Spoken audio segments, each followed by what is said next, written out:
Will artificial intelligence be the ultimate destruction of human creativity? We really want to hear your thoughts on this, so please drop a comment and join the discussion below. Welcome to the debate. Today we are looking at a fundamental question that is completely reshaping how we view art, writing, and, well, human expression itself. Yeah, it really is everywhere right now. It is. So the central question for our discourse today is this.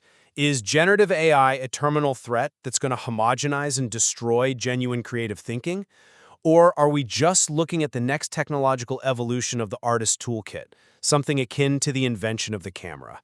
We are pulling from a pretty comprehensive stack of recent scientific studies, media analyses, and even some recent historical copyright precedents that examine this exact intersection of generative AI and creative work. And I'll be taking the position that AI is actually a powerful collaborative instrument. I think it expands individual creative capacity and shifts our artistic focus from manual execution to high-level conceptualization. Right. And I come at it from a very different way. I am arguing that AI fundamentally mimics rather than originates. It threatens to trap human culture in a cycle of homogenization, and ultimately, it devalues the genuine, hard-earned creative process. Okay, well, let's lay the groundwork for our listeners then. How do you see AI fundamentally threatening that process? It really comes down to the cognitive realities of what these models are actually doing under the hood, or, I guess more importantly, what they aren't doing. When we look at recent empirical studies, especially that comprehensive RVIX study examining core cognitive processes, there is just a massive gulf between generating a polished output and actually engaging in human creativity. Right, because generating a pretty picture or a well-structured paragraph isn't necessarily the same as having an original creative thought. Exactly. The researchers in that study compared models like GPT-4 against humans across various creative tasks. And what they found is that AI completely fails at the fundamental human cognitive mechanisms of creativity. Things like associative forward flow, which is our ability to make distal conceptual jumps, and representational change, which is how we restructure our thinking to solve complex problems. Because of this architectural limitation, flooding the creative sector with AI creates what I call a homogenization trap. It might raise the floor for a novice, making their work look highly polished and professional, but it drastically reduces the collective diversity of novel content overall. It effectively acts as a stochastic parrot, which is a term coined in the literature, regurgitating existing cultural motifs and compressing them, which ultimately devalues human craft. I see why you think that, but let me give you a different perspective. I look at the current panic over artificial intelligence, and it feels, frankly, incredibly historically repetitive. If we look back to 1839, the invention of the daguerreotype led the painter Paul Delaroche to famously declare, "From today, painting is dead." Or because it fits the situation perfectly.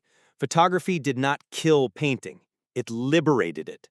It freed painters from the burden of strict realism.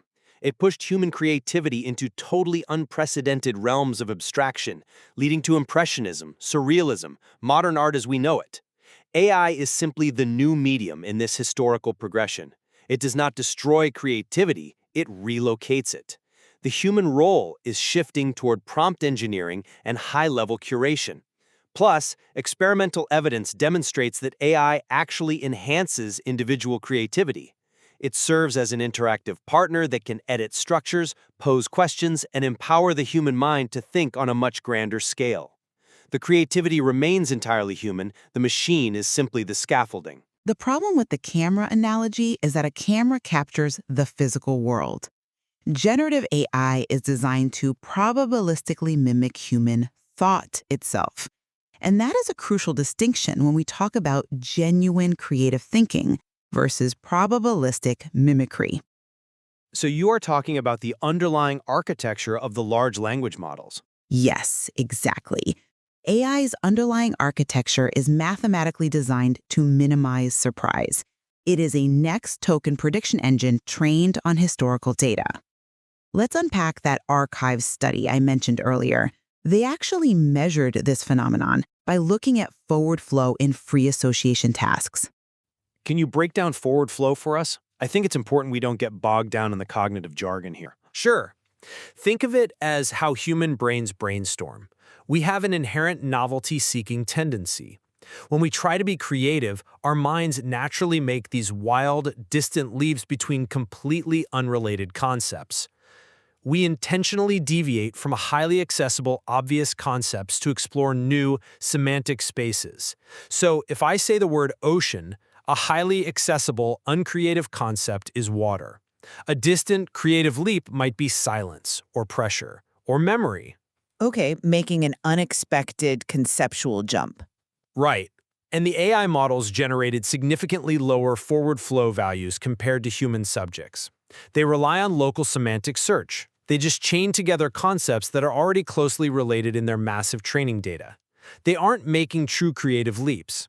Furthermore, the study tested AI on representational change tasks. Which are what exactly? Think of the visual riddle or a lateral thinking puzzle where you have to suddenly shift your perspective. You have to abandon a literal interpretation and think metaphorically to solve it. The classic example is realizing a problem isn't about math, but about wordplay. The AI overwhelmingly failed these tasks. Why? Because it relies on probabilistic reasoning rather than actual cognitive restructuring. It cannot realize it is stuck in a wrong mental model, abandon it, and forge a new one. It is simply predicting the most statistically likely next word based on the prompt. I'm not convinced by that line of reasoning, because we have to look at the functional outcomes of that architecture, not just the mechanical limitations of one specific cognitive test. In that very same archive study, AI models actually outperformed humans in divergent thinking tasks. Ah, you are referring to the alternate uses task? Exactly. Asking the AI to come up with alternative uses for a common object, like a brick or a paperclip. It also outperformed humans in convergent thinking and several insight problem-solving tasks. You mentioned that AI struggles with internal cognitive restructuring, abandoning a mental model, but creativity does not have to occur entirely inside the machine for the final output to be creative. But if the machine is doing the heavy lifting of generation, We have to view this through the lens of human-AI co-creativity. The AI is a collaborator. The human provides the unexpected conceptual leap via the prompt. Research from the MIT Press notes that an artist crafting a prompt is doing the exact choreography of creativity. They're choosing the steps, setting the pace, injecting irony and nuance. Think about a painter utilizing the unpredictable bleeding of watercolors on a canvas. The modern creator utilizes the probabilistic nature of the large language model in the exact same way. The AI provides this fast, combinatory associative space, and the human provides the representational change and the conceptual anchor. That's a compelling argument. But have you considered the macro-level impact of relying on this specific type of probabilistic engine? Viewing the AI as just a quirky collaborator ignores what happens when millions of people start using it simultaneously. You are bringing us to the homogenization trap. Yes, and its devastating effect on cultural diversity. Let's look closely at the recent study by Doshi and Hauser, published in Science Advances. They ran controlled experiments where writers crafted stories both with and without AI assistance. And didn't the writers using AI see their scores improve? Individually, yes. Writers who had lower baseline creativity scores saw their performance improve when they used AI. It helped them structure their narratives better and fix grammatical issues. It raised the floor. However, when the researchers looked at the macro effect, the collective output of the entire group, there was a severe reduction in the diversity of ideas. Meaning the stories all started to sound the same. Exactly, because everyone is querying the same foundation models, which are literally trained to output the statistical mean of human culture. The stories converged into a homogenized mass. We are losing the outliers. But isn't that just a leveling of the playing field for people who might not have had technical writing skills? No, it is a flattening of culture. The archive study compounds this by proving that AI lacks a human-like trade-off strategy between novelty and appropriateness. Wait, how do humans balance that trade-off? When human beings evaluate ideas, we often tolerate a highly novel, risky idea even if it seems a bit inappropriate or unpolished at first. We recognize its potential to drive cultural evolution. We like weird, jagged things because they are new. AI models show no such correlation. They actively undervalue highly novel ideas in favor of safe, appropriate ones. The system is filtering out the very risks that push culture forward. That's an interesting point, though I would frame it differently. I hear that concern, especially looking at the macro-level data, but I think we are misdiagnosing the disease here.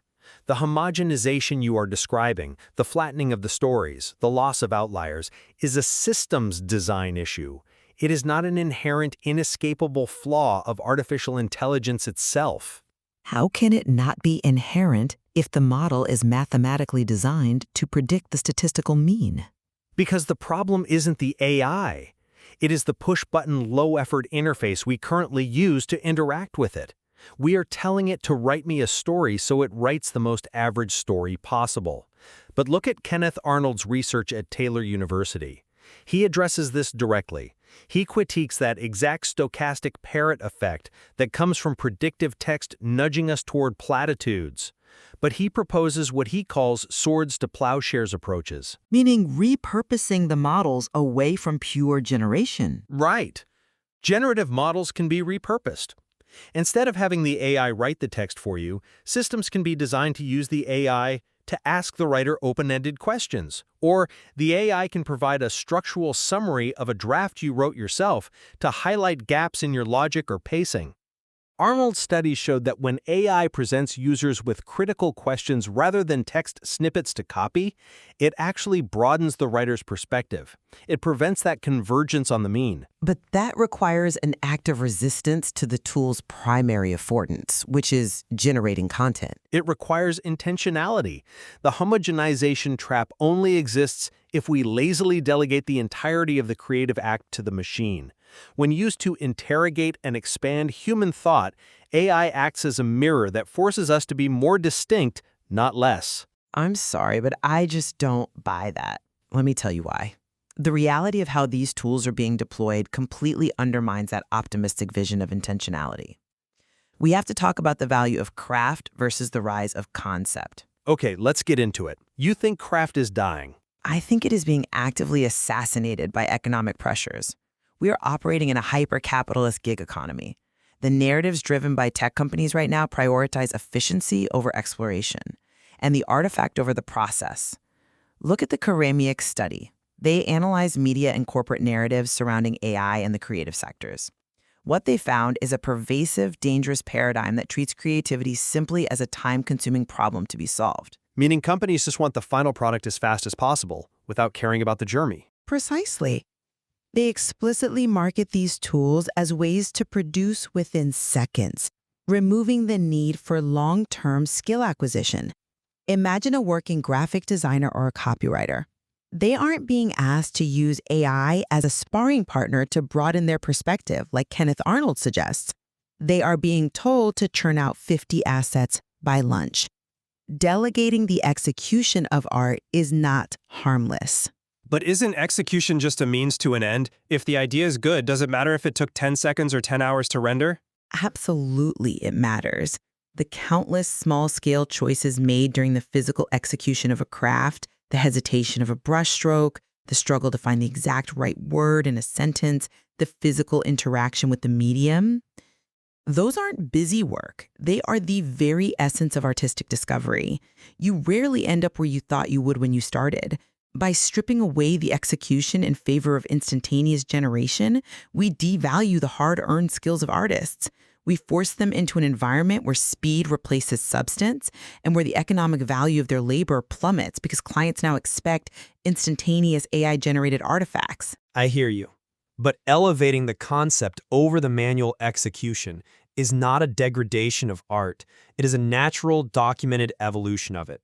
This is exactly what occurred during the postmodern and surrealist movements. The value of the art shifted from the technical precision of the draftsmanship to the theoretical and conceptual weight of the idea being posited. Marcel Duchamp's urinal wasn't about his plumbing skills, it was about the concept. We must look at how institutions are already recognizing this shift with AI. You are referring to the recent copyright precedents? Yes. Just recently, the United States Copyright Office registered a visual artwork with a rather absurd title. It was called A Single Piece of American Cheese. A truly profound title for our times. Right? It sounds ridiculous. But the fascinating part is that the image itself was composed solely of AI-generated outputs, and the Copyright Office registered it. Why? Because they determined that the human arrangement, the selection, and the coordination of those outputs constituted sufficient authorship. They registered the human arrangement, not the raw machine generation. Exactly. The prompt engineer is the artist of our age. Their medium is language, logic, and suggestion. To say that human creativity is solely defined by manual labor, by the physical brushstroke, or the literal typing of words, is to ignore the entire trajectory of modern art. The creative act is defined by the choices made, the parameters set, and the vision articulated.